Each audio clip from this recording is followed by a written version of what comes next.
Iy'nhlanga ney'nhlangano zasendaweni lapho kuthe khona kwafinyelela khona le vidiyo ngiyabingelela. Igama lami nginguSambiso ngiwaKaNdlozi. Ezemidlalo engikuphathele zona kuleli hora zime kanje. Ubhekwe ngamehlo abomvu umdlalo phakathi kwamaqembu amakhulu ophakathi kwe-Kaizer Chiefs kanye namaMelodi Sundowns. Umbukeli uzokhumbula ukuthi womabili la maqembu aseyinqobe yonke imidlalo yawo yakwi-Betway Premiership.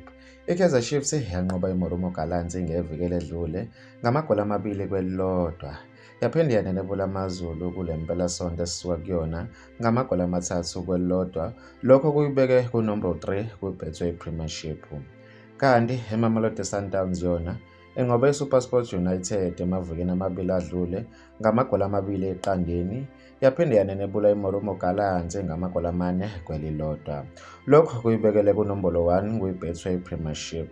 Lo mdlalo uzoba e-FNB Stadium ngehora lesithathu kusasa zo-28 September emini.